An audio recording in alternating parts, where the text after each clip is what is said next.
এইবোৰ কথাকে একো লাভ নাই এতিয়াই মই তোক গিৰিয়েৰৰ কাষলৈ যাবলৈ কৈছো যা দাদা মানুহৰ তোৰ কোন থাকে সকলোৱে তোৰে 100% শুদ্ধ মানুহ নহয় মই শতাংশৰ হিচাপ কৰি কথাবোৰ ক'ব খোজা নাই দাদা নালাগে তেওঁ কৈলে খোপা নামি অহা কোনো গুণী জ্ঞানী মহাপুৰুষ কিন্তু যিজনী ছোৱালীক তেওঁ সিন্দুৰ পিন্ধাই পৰিবাৰ কৰি নিছে তেওঁকতো অকণমান সন্মান কৰিবলৈ শিকক 2-3 ৰাতিলৈকে ঘৰলৈ নাহে জানো সুধিলে কয় চৌধুৰী পৰিয়ালৰ বোৱাৰীৰ হেনো এইবোৰ কথা সোধাৰ অধিকাৰ নাই তেওঁৰ ফোনটোত অজস্ৰ ছোৱালীৰ ফটো সেইবোৰ ক'ৰ ছোৱালী বুলি সুধিলে কয় গিৰিয়েকৰ বাহিৰৰ পৃথিৱীখনৰ খবৰ লোৱাৰ হেনো অধিকাৰ মোৰ নাই মই ফোন কৰি খবৰ লওঁ বুলি মোৰ ফোনটো কৈছে জানো সেইবোৰ বৰ ডাঙৰ পৰিয়ালৰ ভণ্টি তেনে পৰিয়ালত কিছু নীতি নিয়ম থাকে কি নীতি নিয়ম থাকে দাদা কি নীতি নিয়ম থাকে বোৱাৰীজনী সদায় ঘৰৰ ফুলদানি হৈ থাকিব লাগিব কেতিয়াও কলৈকো অকলে ওলাই যাব নোৱাৰিব কেতিয়াবা যাবলগীয়া হ'লেও ঘৰৰ প্ৰত্যেকজন মানুহৰ পাৰ্মিশ্যন লৈহে ওলাই যাব লাগিব আৰে সেইখন ঘৰ নে জেল দাদা মই সেইখন ঘৰৰ বোৱাৰী নে কয়দী এইবোৰ কথাকে একো লাভ নাই মা দেউতা ঢুকোৱাৰ পাছত তোৰ দায়িত্ব মোৰ ওপৰত আছিল তোক এখন সম্ভ্ৰান্ত ঘৰলৈ উলিয়াই দিলো আৰু তাতেই মোৰ দায়িত্ব শেষ দাদা মোৰো ঘৰ সংসাৰ আছে মোৰো ল'ৰা তিৰোতাৰ দায়িত্ব আছে তোৰ বিয়াত ইমানবোৰ টকা পইচা খৰচ কৰাৰ কাৰণে বয়ে ৰাইটো মোক আজিও কথা শুনাই থাকে ভাগ্য ভাল যে তেওঁ পৰহিয়েই মাকৰ ঘৰলৈ গৈছে তেওঁ থকা হ'লে তোক ঘৰকে বাহিৰ কৰি দিলেহেঁতেন তহঁতক মই এনেকৈ আমনি কৰিবলৈ অহা নাই দাদা কিন্তু সেইখন ঘৰত মই কেনেকৈ তিলকৈ মৰিবলৈ ওলাইছো মই সেই কথাটোৱে জনাবলৈ আহিছো কোনো দৰকাৰ নাই তই মৰি থাকিলেও জনাব নালাগে আমাক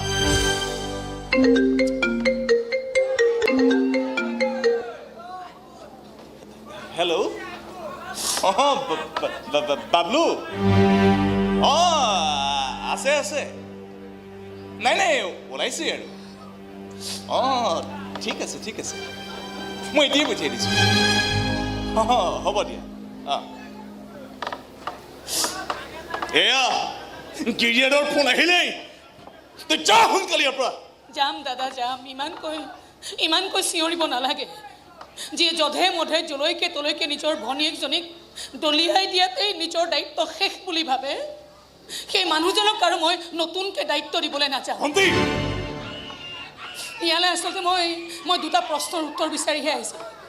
মোৰ শহুৰৰ ঘৰখন আচলতে ঘৰ নে জেল মই সেইখন ঘৰৰ বোৱাৰী নে কয়দী এটা প্ৰশ্নৰ উত্তৰ মই নাপালোঁ বৰঞ্চ এটা নতুন প্ৰশ্নলৈহে আজি এইখন ঘৰৰ পৰা মই যাবলৈ ওলাইছোঁ মই আচলতে মোৰ মাৰ ঘৰখনত কি আছিল জীয়ৰী নে যাব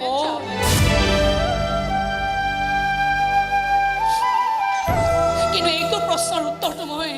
এদিন নহয় এদিন বিচাৰি উলিয়াবই লাগিব দাদা মই কোন বুলি সুধিলে সদায়তো আৰু মই চিনাকি দিব নোৱাৰোঁ যে মই এগৰাকী গৃহবন্দিনী বুলি কৈছো নহয় একেটা কথাকে তোমাক কিমান বাৰ ক'ব লাগে তোমাক নেগুৰত বান্ধি বজাৰ কৰি ফুৰিবলৈ মোৰ সময় নাই নহয় বস্তু কেইটামানৰ বৰ দৰকাৰ হৈ আছিলোঁ সেইকাৰণে কৈছিলোঁ আপোনাক মই একেবোৰ কথাকে তোমাক বাৰু কিমান বাৰ বুজাব লাগে যে যি প্ৰয়োজনীয় বস্তু লাগে তুমি লিষ্ট এখন বনাই পাপাক দি দিবা পাপাই অনাই দিব নহয় তুমি নিজেও বজাৰ কৰি মোৰ দৰকাৰ নাই আৰু মোৰ নেগুৰত ধৰি থকাৰ কোনো দৰকাৰ নাই এইখন ঘৰত মোৰ কিবা দৰকাৰ আছেনে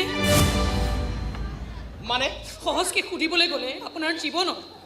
মোৰ কিবা দৰকাৰ আছে নে নাই দৰকাৰ নাথাকিলে ৰাখিলোহেঁতেন নেকি এইখন ঘৰত পাপাইতো কেতিয়াবা এনে দলিয়াই দিলেহেঁতেন ডাষ্টবিনত এতিয়াওতো ডাষ্টবিনতেই পৰি আছে কি ক'লা তাৰ মানে কি আমাৰ এই ঘৰখন ডাষ্টবিন আপোনাৰ ব্যৱহাৰ দেখিলে নিজকে কিবা জাবৰ যেনহে লাগে আৰু জাবৰবোৰতো ডাষ্টবিনতেই থাকে দিয়কচোন চুপ থাকা লাহে লাহে মন কৰিছো ক্ৰমান্বয়ে তোমাৰ এই জিভাখন দীঘল হৈ আহি আছে যিদিনাখন কাটি পেলাম অলপ সাৱধান হ'ব বিষধৰ সাপৰো জিভা কিন্তু দীঘলেই হয়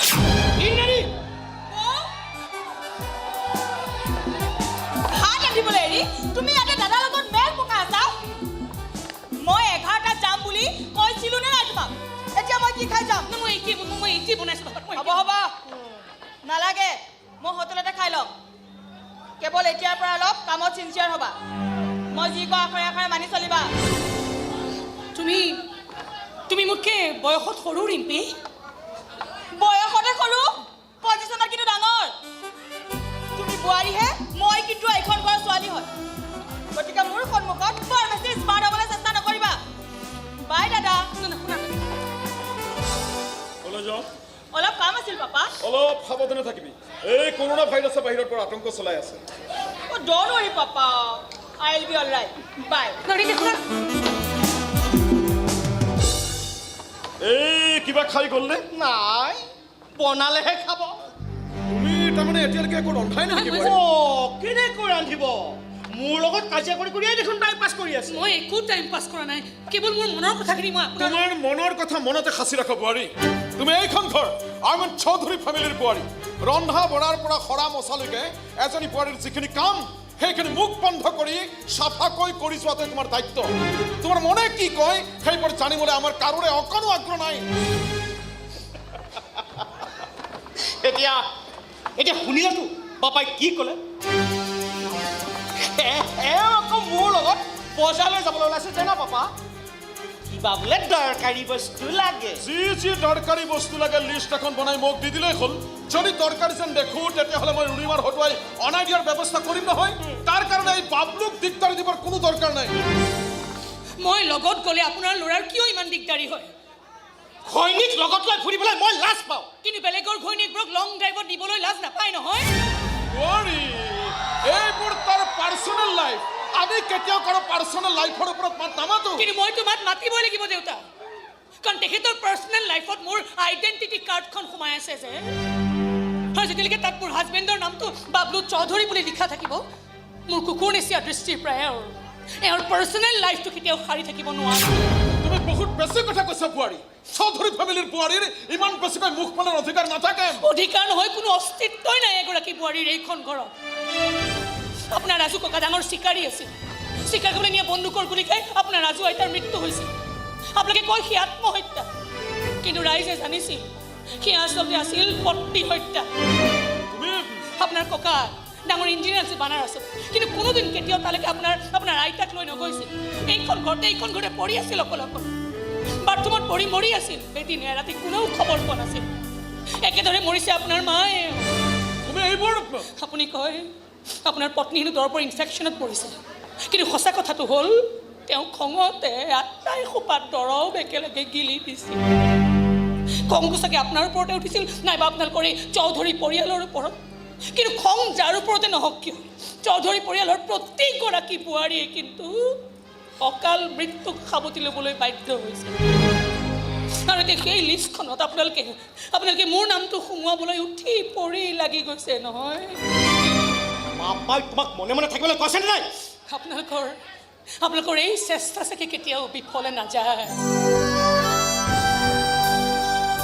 চৌধুৰী পৰিয়ালৰ সুখিতা লাঞ্চিতা অৱহেলিতা বোৱাৰীৰ সেই দীঘলীয়া লিষ্টখনত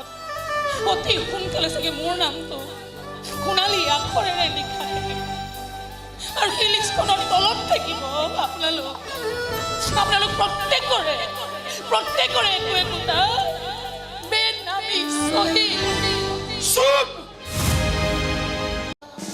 বেলেগ কোনো বনাম বুজা কেৱল চিকেন আৰু পোলাও বনাম ঘৰৰ মানুহখিনিহে আটাই মিলি ভাগি এসাঁজ খাম আৰু নেকি কৰো নিমা আৰু কেকটো আপোনাৰ বাৰ্থডে কেকটো কোনোবা এজন বজাৰলৈ গৈ আনিবগে লাগিব নহয় নাই কোনো দৰকাৰ নাই এইবোৰ কেক চেকৰ মাথা মাৰি থকাৰ কোনো দৰকাৰ নাই মোৰ ৱাইফৰ বাৰ্থডে গতিকে আহোঁতে কেকটো ময়েই লৈ আহিম কেক আনক বানানক আপুনি কিন্তু সময়ত আহিবই দে সোনকালে আজি আৰে কিয় নাহিম বাৰু মোৰ ৱাইফৰ বাৰ্থডেটো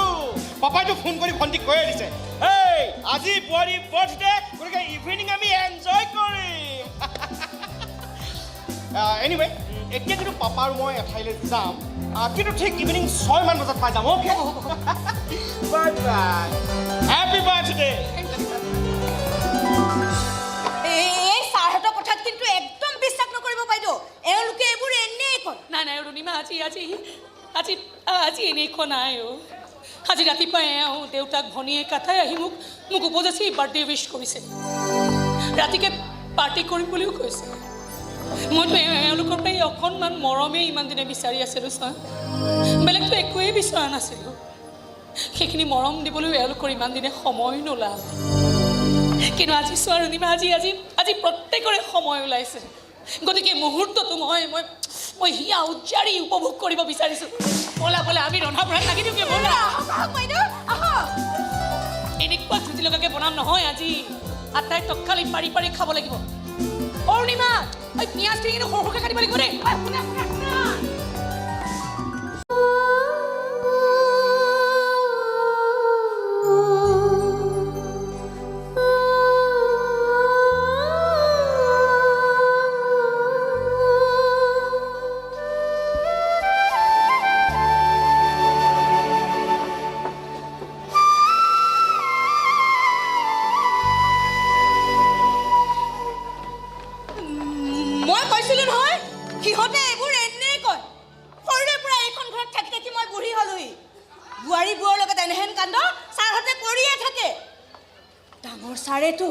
নিজৰ ঘৈণীয়েককো কম কষ্ট দিছিল নেকি কলৈকো যাবলৈ নিদিছিল নিজৰ লগতো নিনিছিল ঘৰৰ ভিতৰতে বন্দী কৰি থৈছিল মাজে মাজে এনেহেন কিছুমান মিছা মৰম দেখুৱাই জোকাইছিল তাৰমানে আজি এওঁলোকে মোকো জোকালে নহয়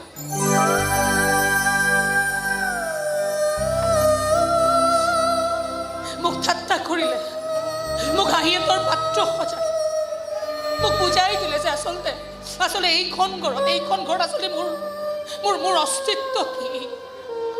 তন্নকে বুজাই দিলে মোক আটাই কিন্তু ইমানখিনি অপমান খোৱাৰ পিছতো মই একোৱেই কৰিব নোৱাৰোঁ ছোৱালীমা মই গুলি খাই মৰিব পাৰিম নাইবা বাথৰুমত পৰি মই মৰিব পাৰিম নাইবা আটাই সোপা দৰৱ মই একেলগে গিলি খাই মৰিব পাৰিম কিন্তু মই প্ৰতিবাদ কৰিবলৈ যাব নোৱাৰোঁ নিজৰ অস্তিত্ব মই সাব্যস্ত কৰিবলৈ যাব নোৱাৰোঁ কিয়নো মই চৌধুৰী পৰিয়ালৰ বোৱাৰী তেনে কিবা কৰিবলৈ গ'লে চৌধুৰী পৰিয়ালৰ ঐতিহ্যত আঘাত মানিব গতিকে চুপ একদম চুপ গৃহবন্দী হৈ থাক মৃত্যুৰ খন গণি থাক তাতেই সকলোৰে শান্তি ৰণিমা মোৰ বিচনাখন ঠিক কৰি দিয়া যা আজি মোৰ বৰ টায়াৰ্ড লাগিছে ভাত বাহিৰতে খাই আহিছোঁ বাইদেৱে বৰ আগ্ৰহেৰে বনাইছিল কৈছোঁ নহয় ভোক নাই বুলি যি কৈছোঁ তাকে কৰ যাম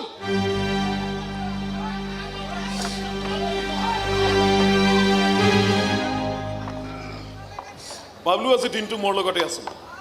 বিজনেছৰ কামত এতিয়া চাগে সি অকণমান ফ্ৰেছ হ'বলৈ ওলাই গৈছে মই নাভাবোঁ সি সোনকালে উভতি আহিব চ' তুমি আৰু অকলে থাকিব নালাগে যোৱা নিজৰ ৰুমলৈ যোৱা মোক ইমান বেয়াকৈ কিয় ঠগালে দেউতা ঠগোৱা নাই বুজাইছোহে তোমাৰ ঔকাত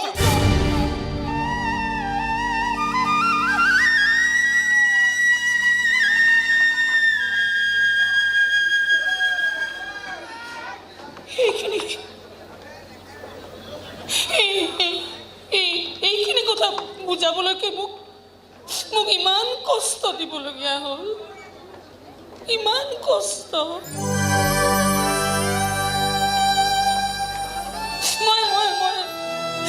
মই যে একোৱেই নহয় এটা শূন্যৰ বাহিৰে সেইখিনি কথা বুজাবলৈকে মোৰ লগত ইমান বেয়াকে নাটক কৰিবলগীয়া হ'ল ইমান বেয়াকে মোক প্ৰবঞ্চনা কৰিবলগীয়া হ'ল আৰে মইতো এটা শূন্য হয়ে শূন্য নোহোৱা হ'লে এনেকৈ এখন শূন্য অন্তৰ মই কঢ়িয়াই লৈ ফুৰিবলগীয়া হয়নে য'ত স্বামীৰ অকণমানো মৰম নাই দয়া নাই আদৰ নাই কি আছে মোৰে শিৰত লোৱা সেন্দুৰখিনিৰ বাহিৰে কি বাইদেউ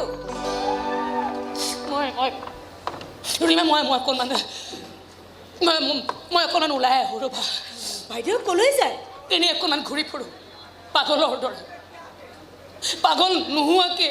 কেনেকৈ থাকিব পাৰি তাৰে অলপ প্ৰেক্টিছ কৰি আহোঁ